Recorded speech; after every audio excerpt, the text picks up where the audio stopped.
Hello and welcome to another episode of Panzer Painting. Today we are going to paint this Elefant tank destroyer. Here you got a chart of the different materials I've used for this project. I forgot to record it, but you should prime the tank with a dark color first, and when that's dry you can add the pre-highlights to the upper parts of the hull in order to push the contrast a bit more.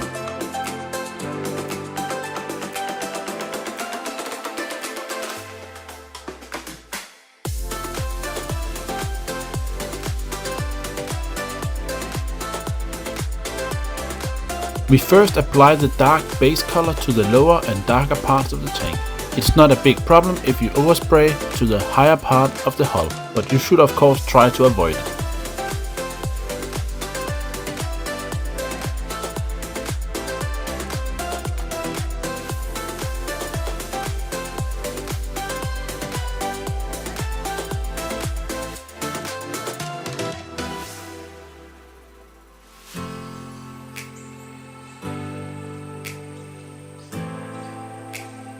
Next we will apply the rest of the base color to all of the parts we didn't paint earlier. But don't go too heavy on all the areas you pre-highlighted, otherwise it will all have been for nothing.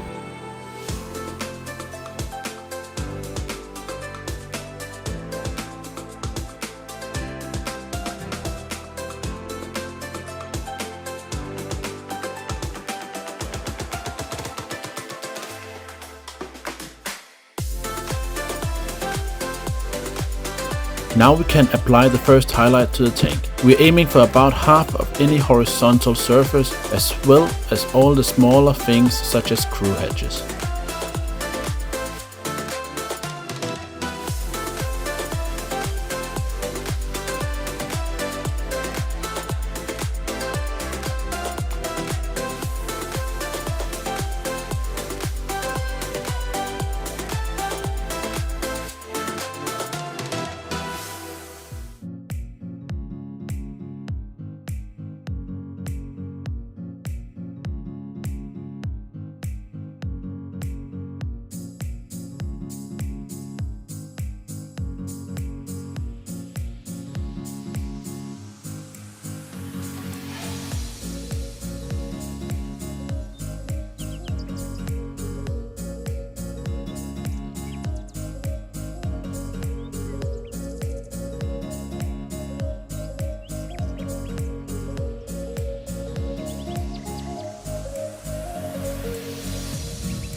For the final highlight we are keeping the paint for the very top and most exposed parts of the tank. Don't forget the different hedges.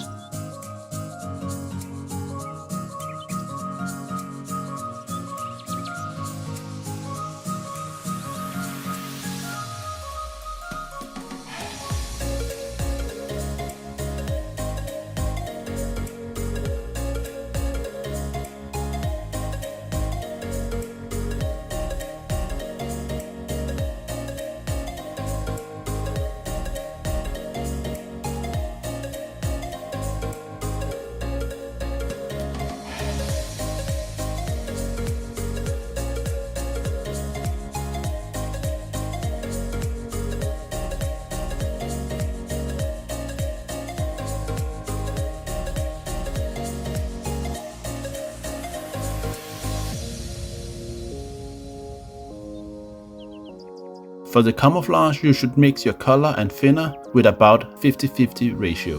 The air pressure should be around 0.75 to 1 bar. This will give us an easier time making the smooth thin lines we want.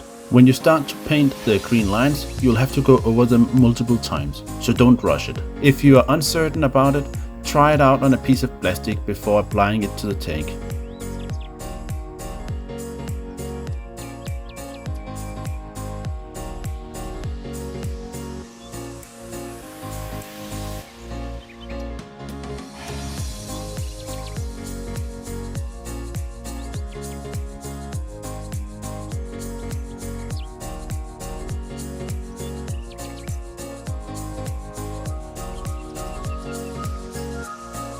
Now that we are done with the color modulation and the camouflage, we will cover the tank with a gloss varnish. This will prevent silvering from decals, but also help us with the pin washing later on.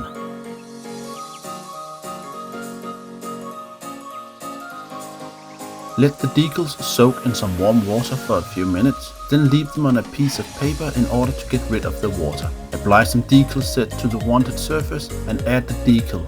Wipe off any excess decal set and then apply decal fix. This will soften the decal, making it set better.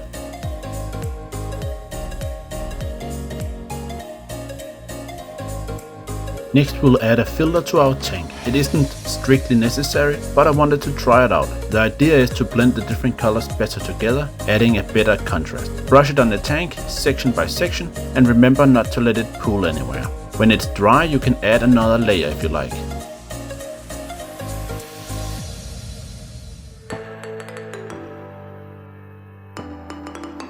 Now that the filter is dry, we can pin wash our tank. You could use the enamel wash straight from the jar, but I find that it works better if you mix it with a bit of thinner first, as this will make it flow better.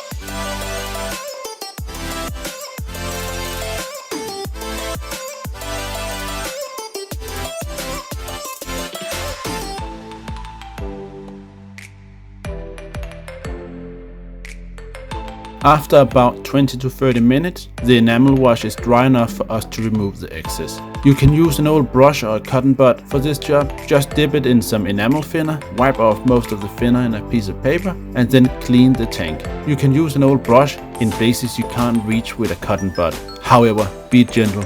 If you rub the same place too many times, the paint might get ruined. Next we will add wear and tear. For this we'll use a piece of sponge and a brush. First we'll use a dark brown color to imitate the scratches. Simply dab the sponge in the paint and then remove most of the paint by dabbing it onto a piece of paper. Then dab it onto the areas that would see the most wear and tear from daily use and such. Use the fine brush to make lines along the hull. The light sand color you should use to add some depth and variation to the scratches.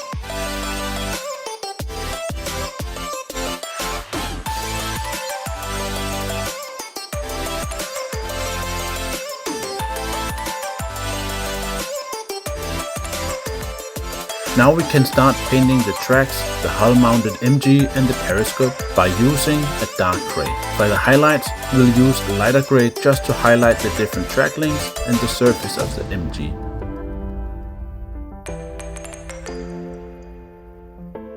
For this model I wanted to try something new, oil paints. They work sorta like enamel colors. They just have a longer curing time. Add small dots of different colors, preferably colors that looks like dirt, rust, filth and such. When you're done, just use some enamel thinner and a damp brush and start blending the oils. Clean the brush once in a while in some enamel thinner and keep doing this till you're happy. When you're done, you should let the tank cure for about 24 hours before you continue with the tank.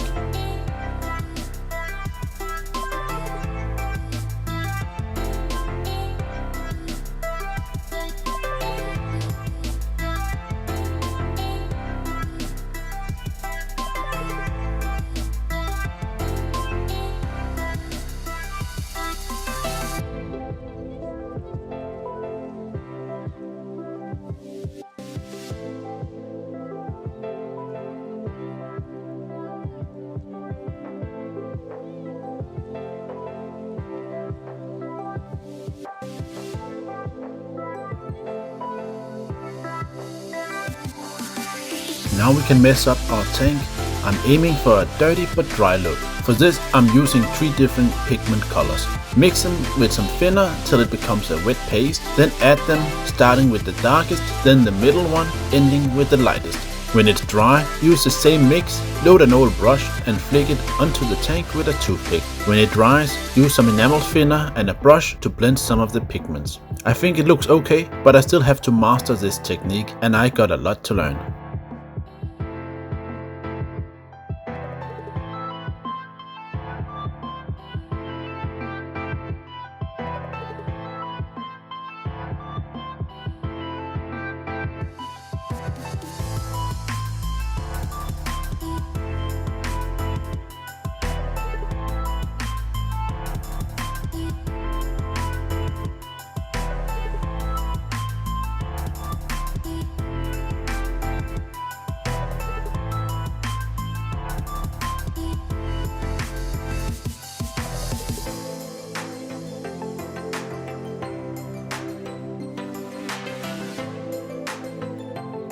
I also wanted to add some dust to the tank. Just deposit it where you think it would accumulate over time, then blend it with an old brush, and when you're happy, you can use some pigment fixer. Alternatively, you can also use some thinner in order to fixate the sand to the tank.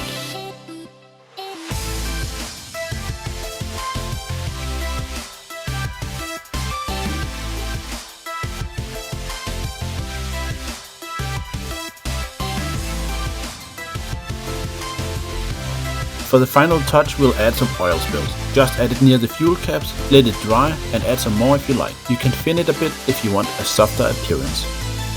Last step is our matte varnish. As with any coating, it's better to give it a few thin coats than a thick one.